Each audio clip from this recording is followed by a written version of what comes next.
Audio Jungle.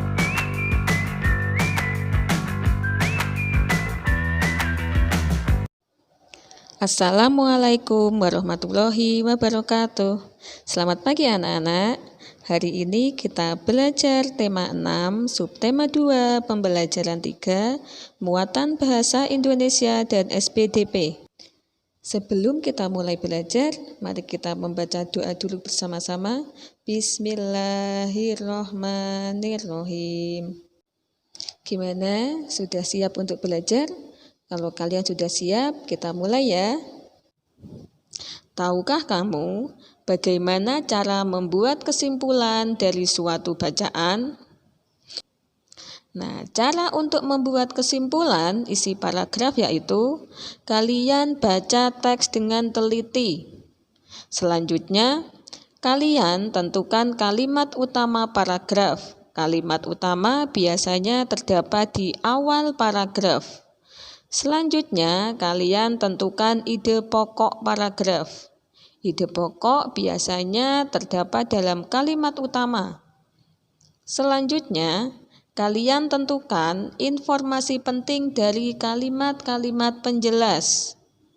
Setelah itu, kalian susun ide pokok dan informasi penting dari kalimat penjelas menjadi kesimpulan paragraf.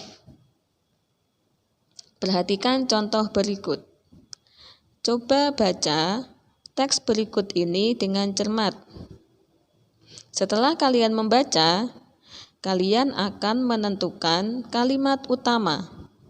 Kalimat utamanya yaitu seperti yang Bu Guru beri tanda merah. Nah, kalimat utama ini biasanya terletak di awal paragraf. Selain terdapat kalimat utama, juga terdapat kalimat penjelas. Kalimat penjelas ini dia mendukung dan menjelaskan dari kalimat utama. Nah, sekarang kita bisa menentukan ide pokok. Ide pokok kita ambil dari kalimat utama. Kita persingkat lagi, sehingga menjadi kegiatan pelelangan ikan mempertemukan para nelayan penangkap ikan dengan pedagang ikan.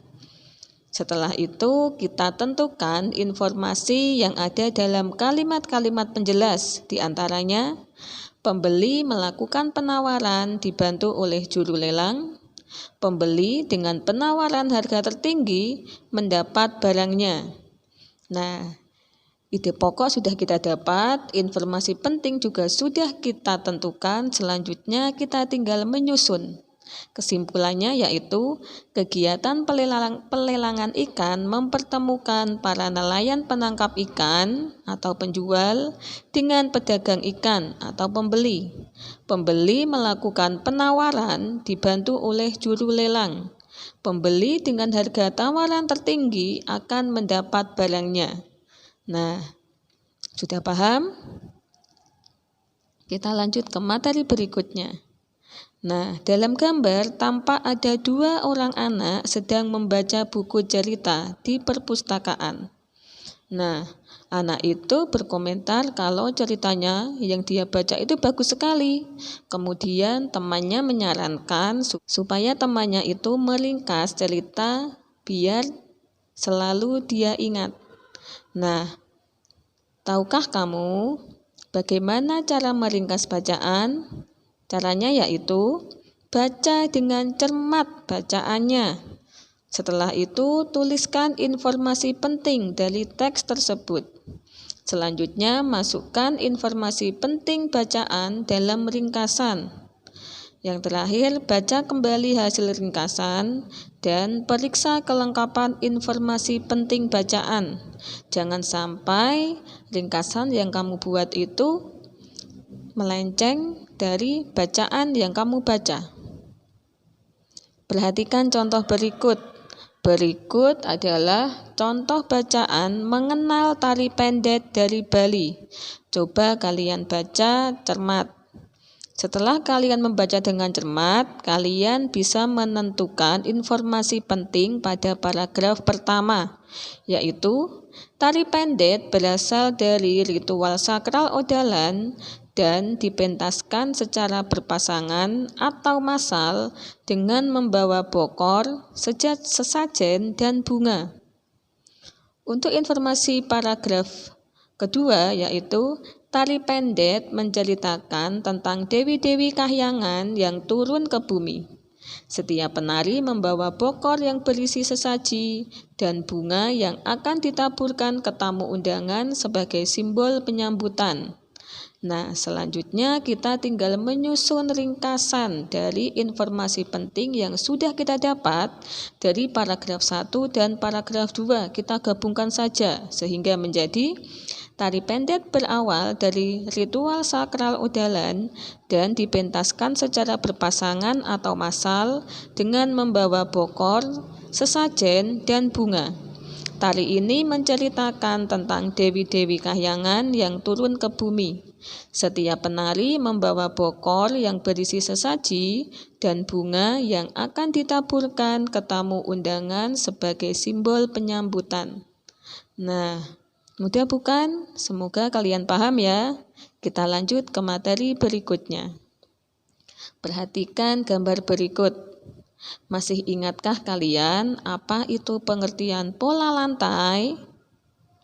Nah, pola lantai adalah garis khayal yang di lantai yang dilalui oleh penari ketika melakukan gerak tari berupa perpindahan dari satu tempat ke tempat lain. Fungsi pola lantai untuk menata gerakan tarian supaya selaras atau kompak antar anggota penari. Selain itu, pola lantai dibuat untuk memperindah pertunjukan karya tari. Nah, berikut adalah contoh tarian yang ada di Indonesia. Bentuk-bentuk pola lantai itu mendukung keindahan pertunjukan seni tari. Setiap pola lantai dapat dikembangkan menjadi beberapa pola lantai lainnya. Pengembangan pola lantai ini dilakukan untuk mencari bentuk-bentuk pola lantai yang sesuai dengan karya tari.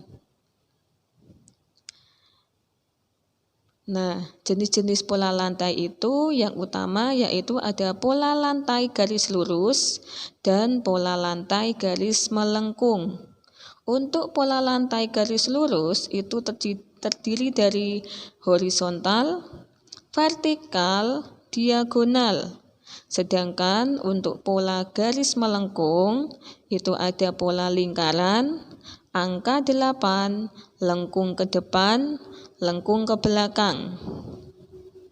Nah, berikut adalah contoh pengembangan dari pola lantai garis lurus. Sedangkan yang ini adalah pengembangan dari pola lantai garis melengkung. Terlihat perbedaannya ya.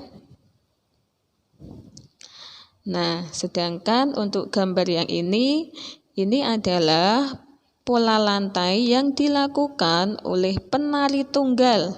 Jadi jika penari itu hanya seorang, mereka akan melakukan pola lantai seperti yang terlihat pada gambar.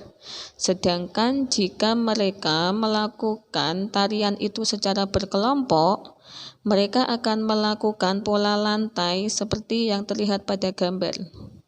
Jelas ya perbedaannya? Nah, bagus sekali ya busana yang dikenakan penari itu. Iya, ini adalah tarian dari Bali. Pernahkah kamu melihat pertunjukan tarian ini secara langsung? Nah, ini adalah tari dari Bali, yaitu tari pendet. Nah, tari pendet ini juga pastinya memiliki pola lantai yang untuk memperindah pertunjukan tarian. Nah, tari pendet menggunakan pola lantai yang sangat sederhana dibandingkan pola lantai tarian Bali lainnya. Pola lantai tari pendet yaitu terdiri dari pola lantai berbentuk huruf V, kemudian pola lantai lurus, selanjutnya pola lantai menghadap ke kanan dan ke kiri. Nah, sekarang tugas kalian adalah mengerjakan latihan soal tema 6 subtema 2 di buku Bu Pena halaman 55 sampai 56. Cukup sekian pelajaran hari ini, semoga kalian semua paham. Jangan lupa untuk tetap membantu orang tua di rumah ya. Sekian. Wassalamualaikum warahmatullahi wabarakatuh.